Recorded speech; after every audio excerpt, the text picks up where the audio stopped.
What if the very thing that made you different, made you a target, was the same thing that would one day unite an entire town?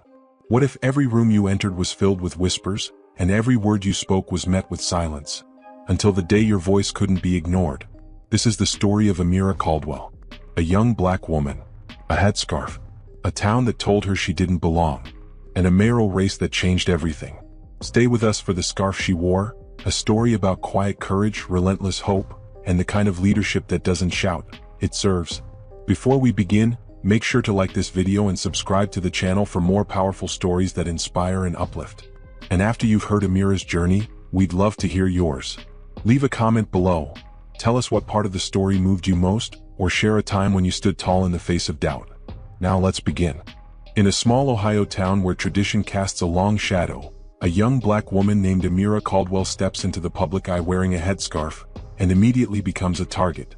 Labeled unfit to lead, dismissed at every community meeting, and insulted for simply being herself, Amira refuses to retreat. Instead, she runs for mayor. And when the ballots are counted, Millstone's youngest and most unlikely leader is sworn in. The scarf she wore follows Amira's powerful journey from silence to strength, through political sabotage, public scrutiny, and one devastating natural disaster that will either break the town or unite it behind her. What begins as a story of rejection becomes a testament to resilience, quiet defiance, and the transformative power of presence. This is not just a story about winning an election. It is about what happens after the victory, when the real work begins. Stay with us as we step into the heart of Millstone, where one woman's resolve changes everything. Disclaimer: this story is a work of fiction. Any resemblance to actual persons, living or dead, or real events is purely coincidental. The scarf she wore is intended for educational and inspirational purposes only. It is designed to share moral lessons, foster motivation, and encourage thoughtful reflection. The characters, settings, and events have been created solely to convey a message of resilience, leadership, and social growth.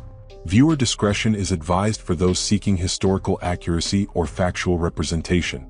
The folding chairs in the town hall meeting room were always cold. They scraped against the cracked linoleum floor like bones grinding in an old machine. Every other Tuesday evening, the people of Millstone, Ohio, gathered beneath flickering fluorescent lights to listen to the same men talk about the same problems in the same tired tones. Most left early. Some stayed out of habit. But in the far back, just right of the exit door, Amira Caldwell sat quietly, every time notebook in hand. She wore a scarf around her head, bright red with yellow and blue blossoms blooming like a defiant spring against the winter gray mood of the room. Some said she wore it out of rebellion. Others whispered she wore it out of shame. But to Amira it was neither. The scarf belonged to her grandmother, Delilah, a seamstress and activist who once marched through rainstorms with a bullhorn and a Bible. Amira wore it as armor. She wore it to remember who she came from. Amira was 27, tall and soft-spoken. Her eyes caught everything. She had returned to Millstone 2 years ago, after graduating with a degree in urban planning and spending a short stint in Columbus. While others had moved on, left town, or turned bitter, she had returned with a purpose: to help rebuild. She began by volunteering, first with the food bank, then with housing assistance. She knew the problems intimately.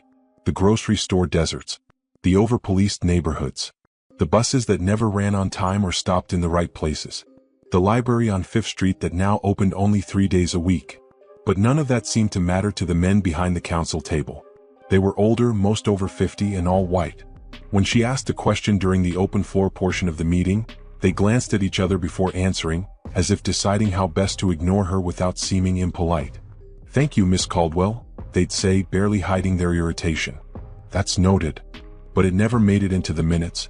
Over time, some began mocking her headscarf in quieter corners of the room. "She thinks that thing makes her a leader," muttered one man to another. "Looks like she's trying to start a cult." "She hiding something under there?" a woman once said too loudly, smirking behind her clipboard. Amira heard them all. She wrote their words down in her notebook, right under the pages of ideas she'd scribbled during the meeting. Ideas about zoning reform, co-op grocery models, free Wi-Fi corridors, and sidewalk repairs. She refused to stop attending. Every insult only made her sit up straighter. One evening, during a particularly dull discussion about trash collection routes, the meeting erupted. A mother from the South Millstone neighborhood, whose children had nowhere to go after school, raised her voice. The council had just passed a proposal to close the public library permanently. It's the only place my kids can study without distractions, she shouted. You all don't care because your kids had tutors and private schools. The room fell silent until Amira stood. Mr. Lewis, she said calmly to the chair of the council, have you seen the alternative proposal I submitted last month? The one that reallocates discretionary funds from the tourism board to preserve public libraries and recreational centers. He looked up slowly, squinting as if confused by her voice. I believe we filed that under suggestions. The committee didn't see it as viable, he replied. I ran the numbers 3 times, she said, her voice now carrying through the room. It's not just viable. It's smarter, more effective. And unlike the tourism spending, it actually helps people who live here. The crowd shifted. A few heads turned toward her, curious now. Lewis frowned. Miss Caldwell, perhaps you're unaware of how the budget process works. I'm entirely aware, Amira replied. I'm just wondering why you treat ideas from your constituents like scrap paper when they don't come from someone who looks or dresses like you. That sentence changed everything. Phones came out. The clip would later surface on social media, uploaded by a teenager whose mom was sitting 3 rows ahead. Within a week, it had over 20,000 views. People in Millstone, especially the young, the tired, and the long ignored, began asking the same question. Who is Amira Caldwell? But Amira didn't change her routine. She returned to the next meeting. Same seat, same notebook, same scarf, this time green with golden vines. This time a few people nodded at her on the way in. That was the week a local teacher stopped her in the parking lot. Ever think about running? He asked. Amira laughed gently and tucked her scarf tighter around her head. Every day, she said. But I was always told I wasn't fit to lead. The teacher smiled and opened his car door. Then maybe it's time you stop listening to them. The campaign didn't begin with a press release or a donor breakfast. It began with a folding table and a handwritten sign that said, "Let's talk about Millstone." Amira set it up outside the laundromat on Grant Avenue. She brought coffee in a thermos and extra paper cups. A clipboard with blank spaces for names sat beside a stack of flyers she had designed herself. No slogans. Just questions. What do you need? What do you love about this town? What's never been fixed? On the first day, only 3 people stopped. A teenager getting change for the dryer, a woman walking her dog, and a man who kept his distance but watched from across the street. On the second day, 6 people came. By the end of the week, the table had a small folding chair beside it, and Amira had added snacks to the display. Crackers, apples, nothing fancy, just a reason to linger. She didn't call herself a candidate yet. She didn't have yard signs or a website. But word spread. Not through headlines or interviews, but through church bulletins and barbershop chairs, bus stops and playground conversations. People talked about the girl with the scarf who listened like she meant it. When she finally filed the paperwork to run for mayor, the announcement was made on a community bulletin board inside a local diner. The post read, Amira Caldwell is running for mayor of Millstone. You can talk to her in person outside the laundromat Tuesdays and Thursdays. She'll bring the coffee. The current mayor, Barry Vance, had been in office for 12 years. He'd been a high school football coach before that, and he governed with the same tone he'd used on the sidelines. Loud, confident, and uninterested in disagreement. He saw Amira's campaign as a mild inconvenience, like a flyer stuck to his windshield. I welcome all challengers, he said in an interview. Even those who don't understand how real leadership works. Behind closed doors, his supporters were less reserved. She's too young. She has no money. She wears that thing like she's making a statement. She's making this town look like something it's not. Amira kept her scarf on. Blue this time. Blue like the back of a jaybird, alive and moving. She kept walking door to door, sometimes 5 miles a day. Sometimes in the rain. Sometimes with a volunteer beside her. Sometimes alone. Her pitch was simple. My name is Amira Caldwell. I believe Millstone can work for all of us. And I think you know it hasn't for a long time. Some slammed doors. Some nodded politely. But many leaned against their porches and told her stories. About broken sidewalks, bus stops with no benches, landlords who ignored phone calls, and kids who had never met a mayor who looked them in the eye. She built her campaign with these stories. Each one added a layer to her platform. A woman with 3 jobs and no car? Transit reform. A grandfather whose grandson had nowhere to go after school? Youth services. A man who lost his home when the factory closed? Housing vouchers and job retraining programs. Soon, a small team formed around her. A history teacher. A retired nurse. A high school senior with a gift for social media. They met at the church basement every weekend, using whiteboards and donated Wi-Fi to plan out canvassing routes. The local press eventually noticed. The first article was skeptical. "Unlikely challenger mounts mayoral campaign," read the headline. But the second article was different. "Caldwell campaign gains steam," it read. "Young voices, old problems, and a fresh vision." By late summer, the debates were announced. 3 total. Amira wasn't invited to the first. Her supporters protested until she was allowed into the second. That debate changed everything. She walked onto the stage in a plain gray blazer, her scarf a deep shade of copper. The crowd murmured as she took her seat between 2 men in navy suits. Mayor Vance greeted her with a condescending smile. During the opening statements, he rattled off his record like reading a grocery list. But when it was Amira's turn, she looked straight into the camera. "I'm not here to perform experience," she said. "I'm here to lead with purpose. And if you've ever felt unseen by this town's leadership, then this campaign is for you." The moderator asked about infrastructure. Vance gave statistics. Amira gave a story. "Mrs. Ellen Richardson uses a walker and lives on Clay Street. The sidewalk outside her home is broken in 3 places. She has fallen twice. Our public works budget is sufficient. What we lack is willpower." The audience grew quiet. Then they clapped. By the end of the night, people weren't talking about the mayor's record. They were talking about the young woman with the scarf who answered every question like she already had a plan in motion.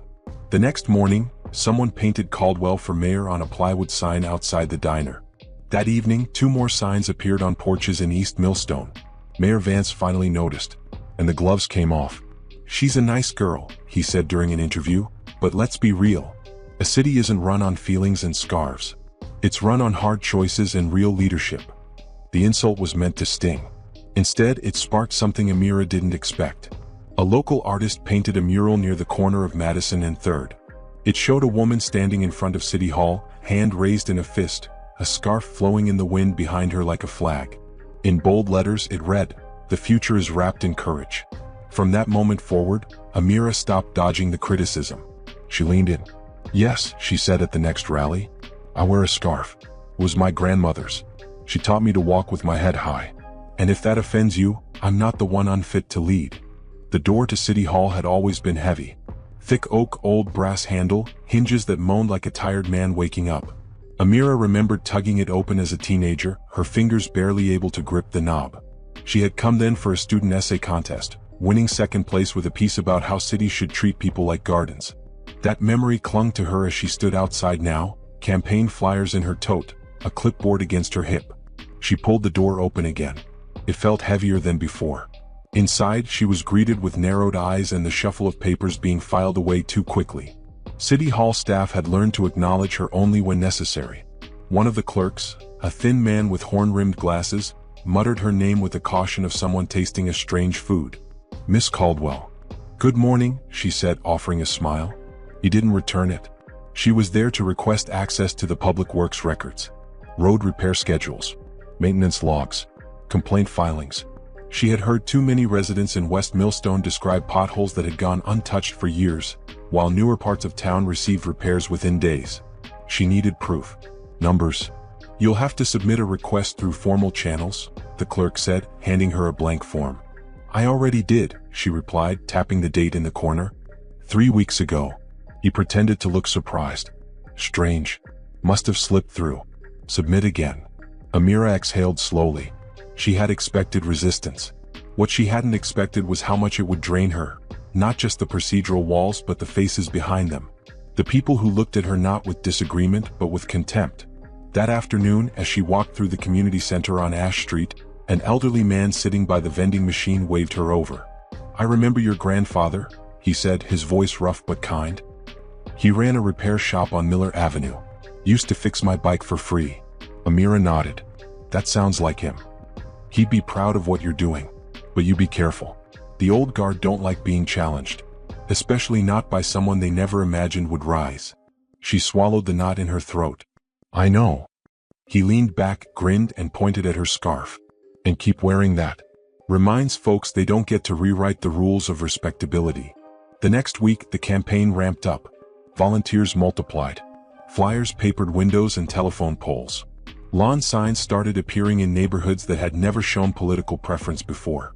A series of town hall events organized by Amira's team drew hundreds, more than the city council meetings had in years. At one gathering in a church gymnasium, a woman named Loretta stood up and spoke.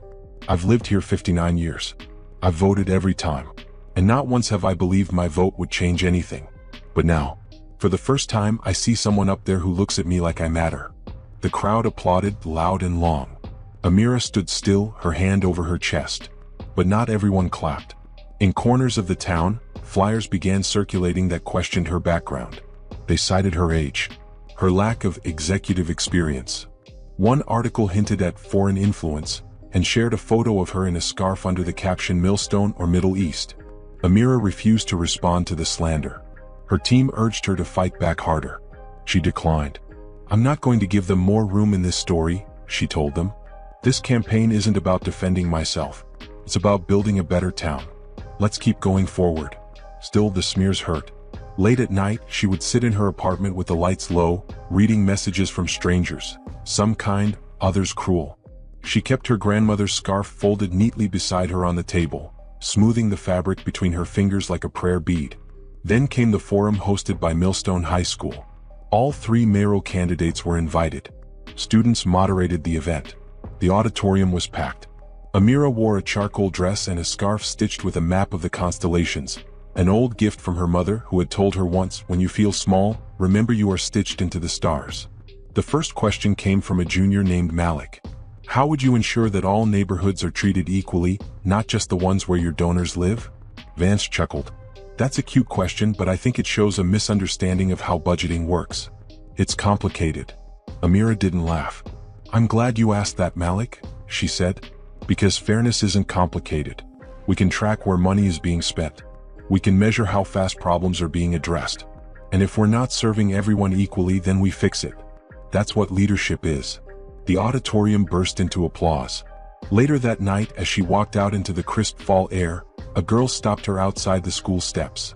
"You made me want to run for something one day," the girl said. "Even if I have to wear a scarf too." Amira knelt, touched the girl's shoulder, and smiled. "Especially if you wear a scarf," she said. "They'll know you mean it." In the final weeks before the election, the polls shifted. Amira's name surged. News outlets couldn't ignore her anymore. The final debate aired live on regional television. Amira stood her ground against every question, every jab, every attempt to undermine her. And when asked what set her apart from the other candidates, she said, without blinking, "I have lived the struggles of this town. I've walked on its cracked sidewalks, waited for buses that never came. I've sat in meetings where my voice was dismissed, and I kept showing up. Because leadership isn't about power. It's about presence. And I have never left." That night, donations doubled. Volunteers flooded her headquarters. A local bakery made sugar cookies shaped like scarves. And still she did not celebrate. Not yet. Not until the votes were counted. Because Amira Caldwell knew something most did not. Change is possible. But only when you're strong enough to keep opening heavy doors. The morning light broke over Millstone like a hush. Not the kind of hush that comes with sleep, but the kind that comes before something begins. Streets were still damp from the late-night rain.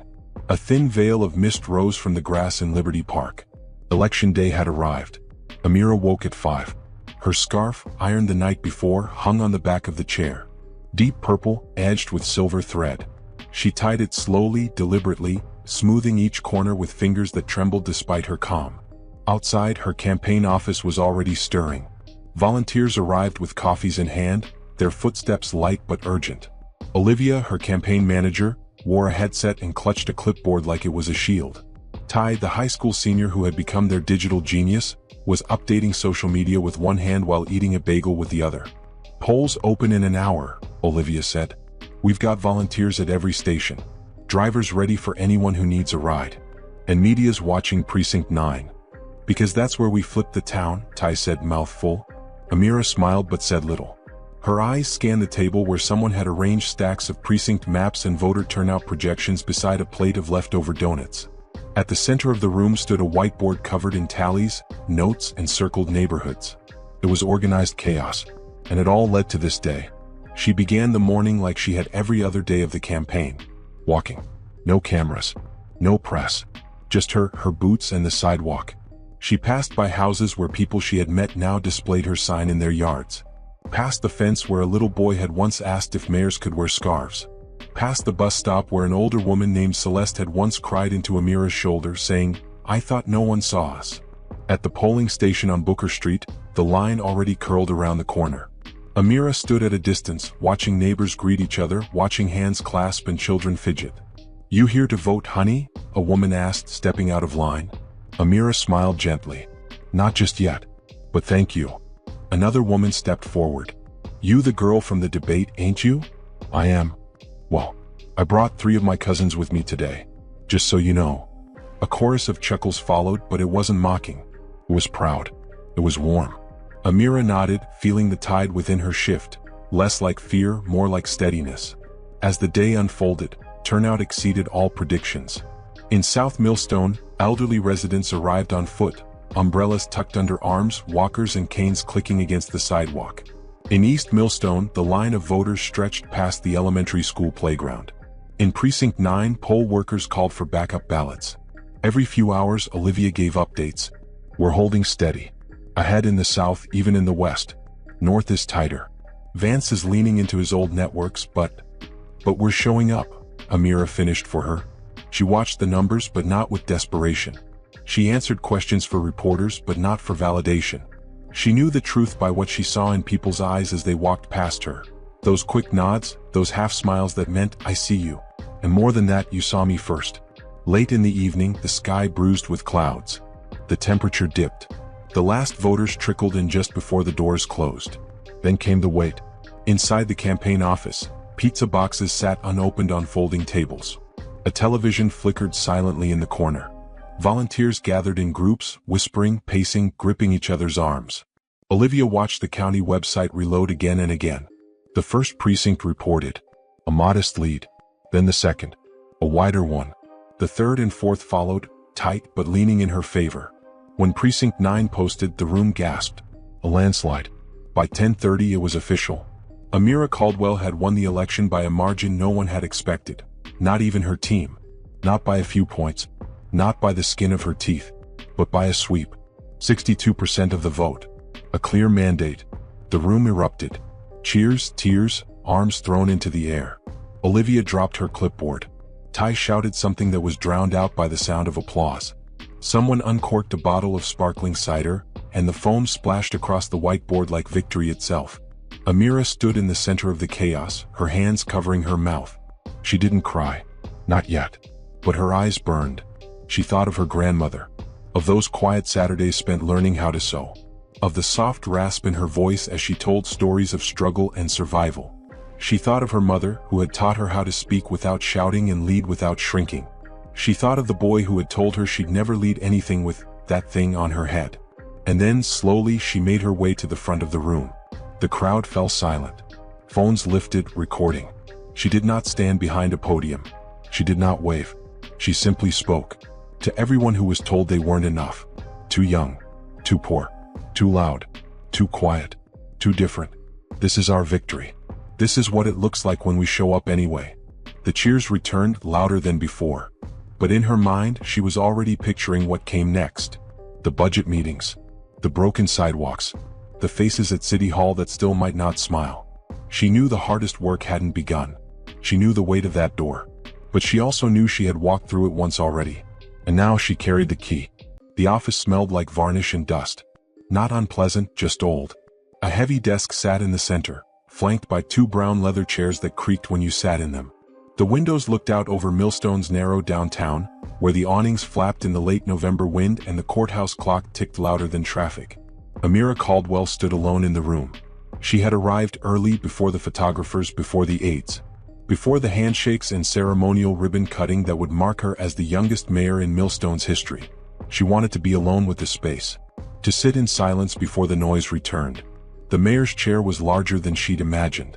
Worn in the corners, with small nicks in the armrests.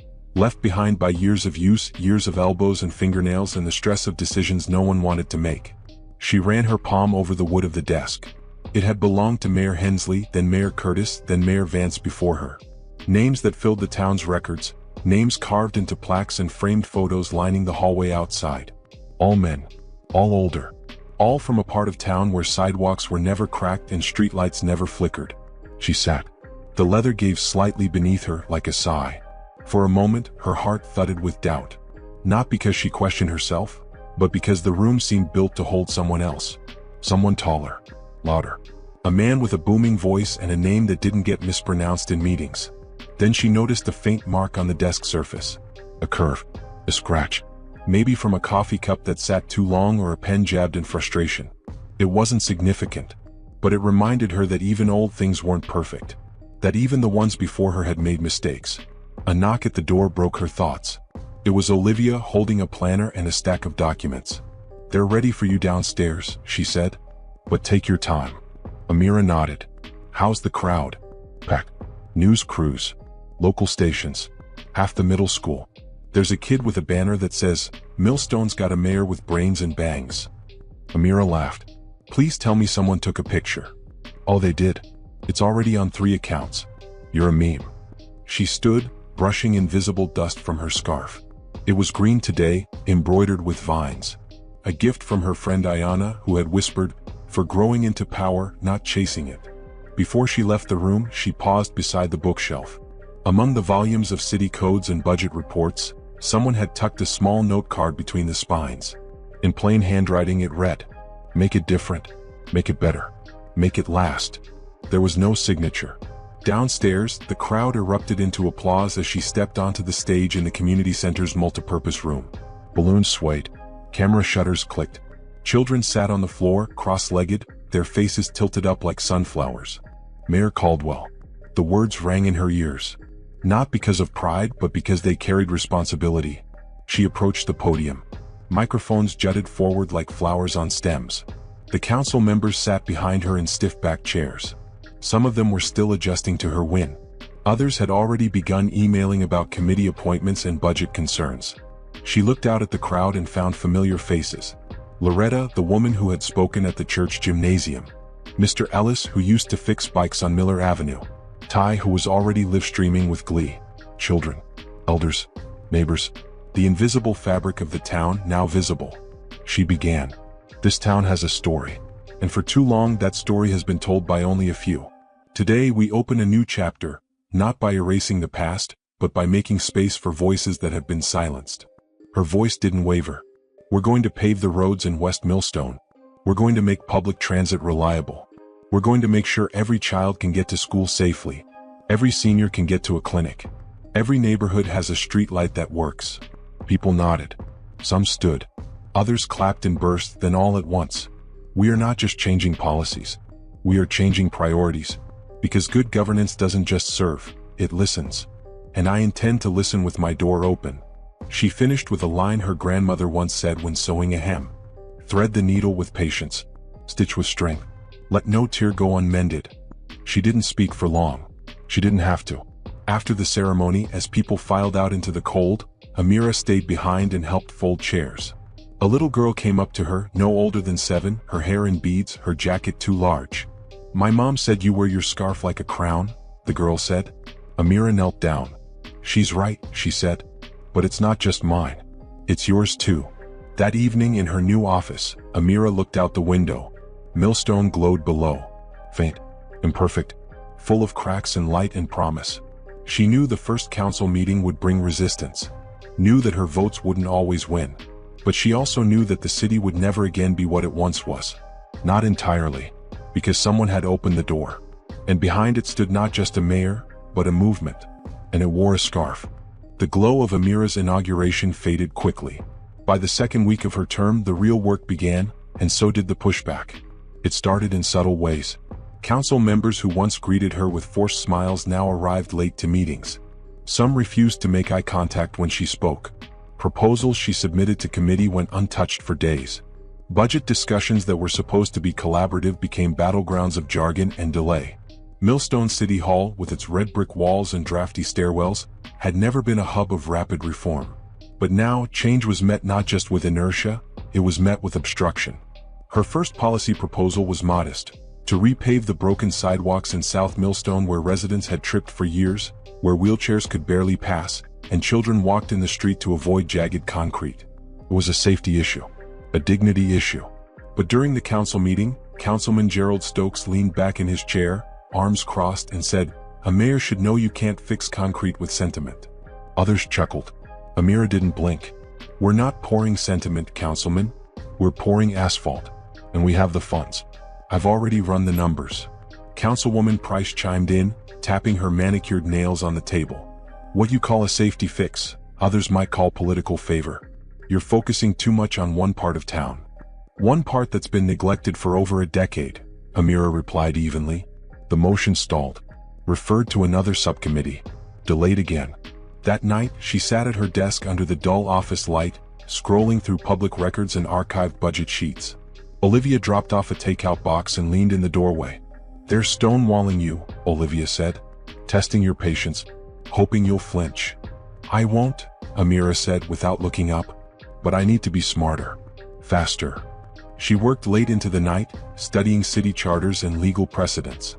By the end of the week, she had rewritten the sidewalk proposal, not as a discretionary project but as a public safety emergency, which legally forced the council to vote within 10 business days. When they tried to stall again, she cited municipal code and handed each of them a copy. The motion passed. It was the first small win. But it came at a cost. Whispers grew louder. She overheard them in elevators. In the hallway between chambers. "She's too bold.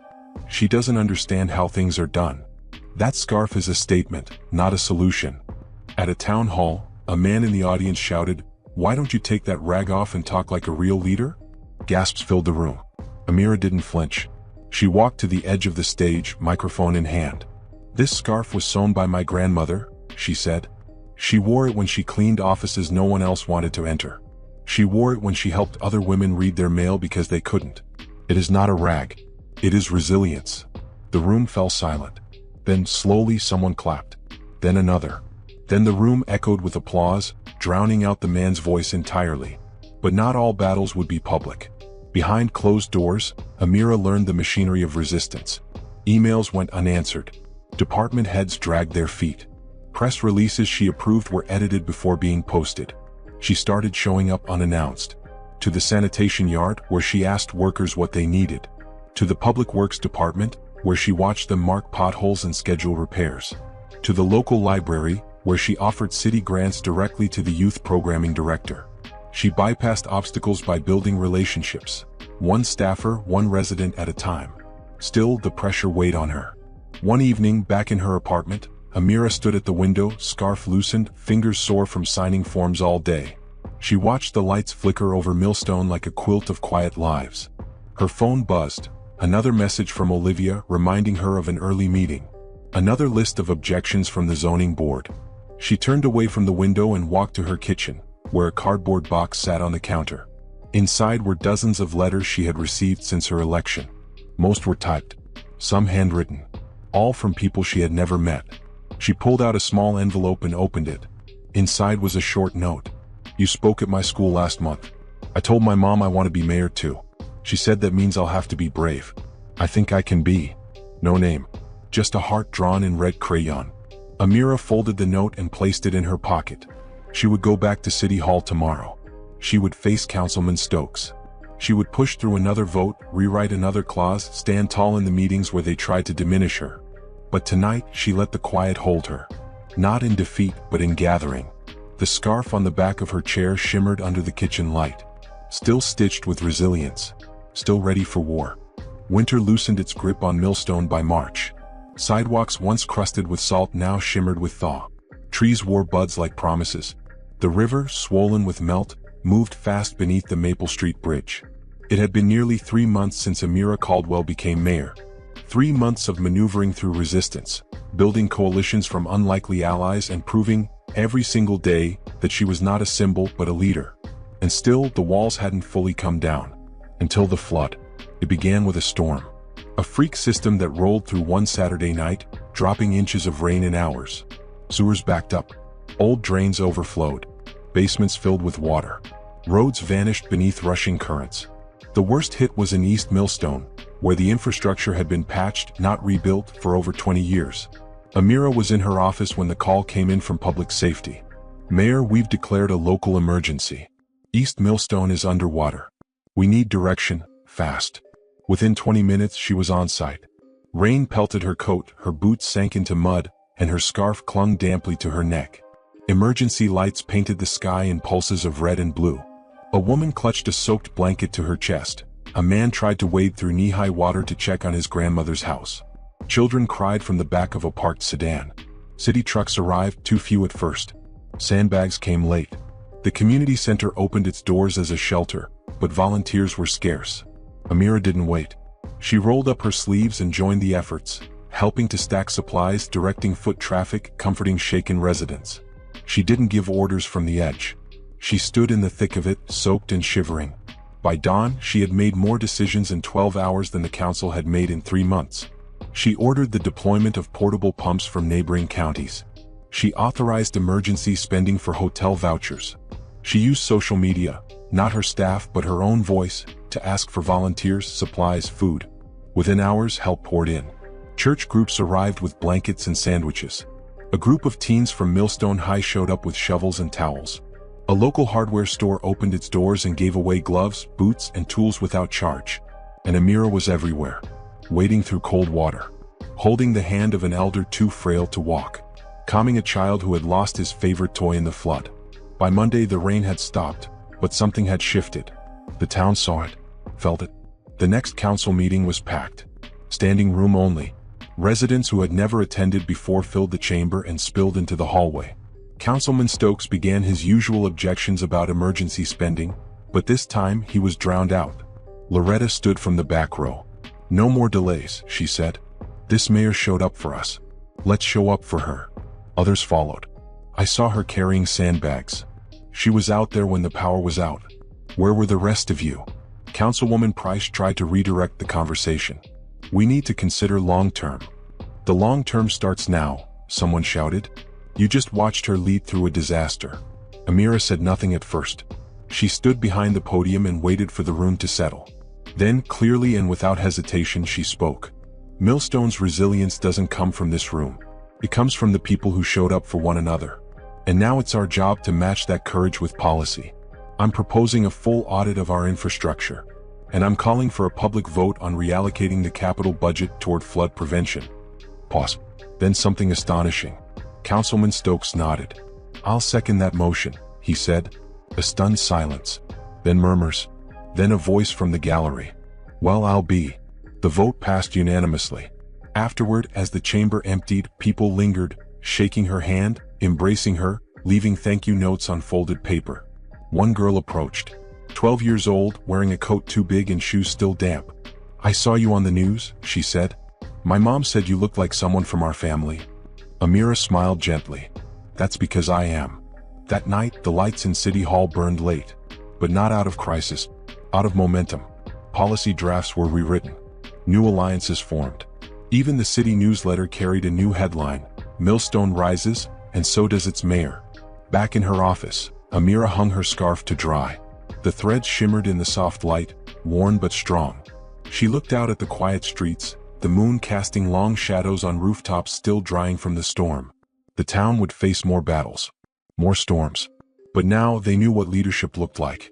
Not a polished speech, not a polished face, a soaked scarf, muddy boots, and a mayor who never walked away. The end. 7 moral lessons from this story. 1. True leadership is not about appearance, it is about action. Amira's scarf became a target. It was mocked, questioned, dismissed. To her critics, it symbolized a break from tradition, a refusal to conform to outdated norms. But Amira never led with her image, she led with her actions. In meetings, in town halls, in flooded streets, she showed up and delivered. This story reminds us that leadership is not a matter of what someone wears, where they come from, or how quietly they speak.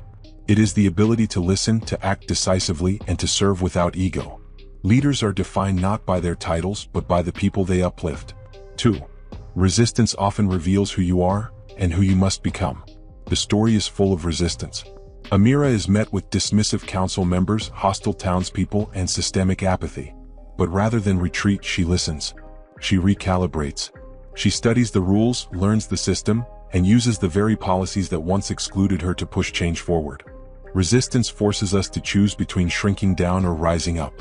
Amira chooses to rise, and in doing so discovers not only her strength but her strategy. Her path teaches that resistance is not a dead end, it is a sharpening ground. 3.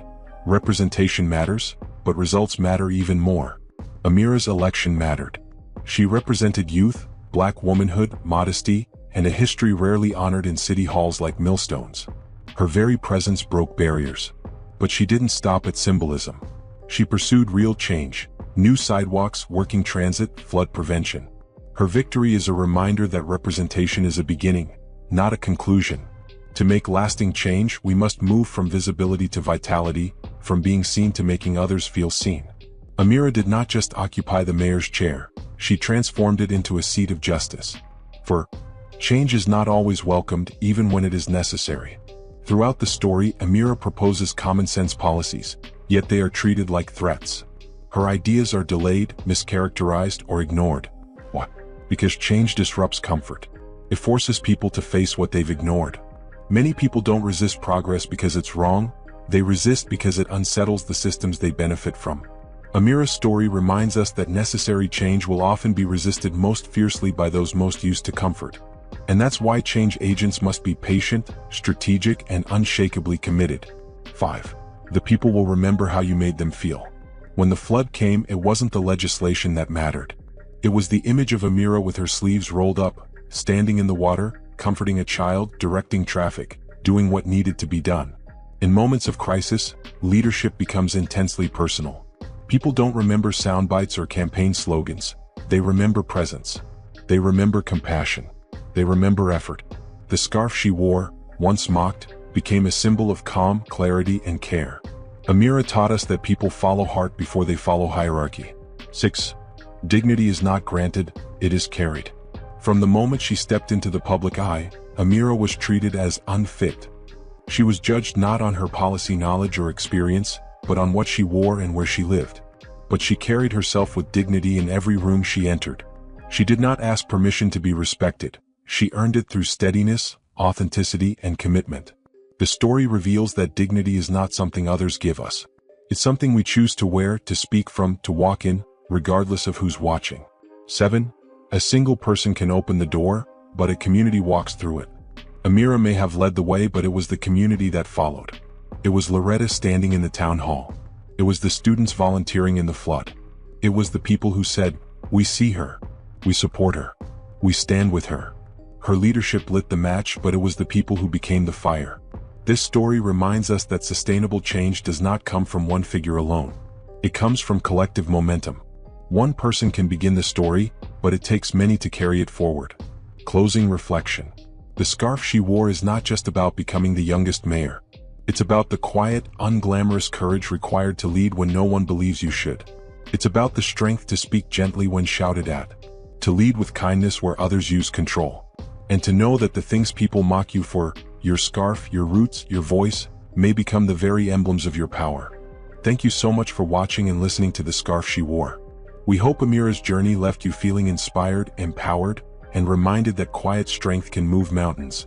If this story spoke to you, even in a small way, please take a moment to like this video, subscribe to the channel, and share it with someone who needs a little encouragement today. We'd love to hear from you in the comments. What part of the story stayed with you? What did you take away from Amira's path to leadership? And if you enjoyed this story, there's more waiting for you, stories of courage, change, and triumph in unexpected places. Check out our other videos and keep the inspiration going. Until next time, thank you for being part of this journey.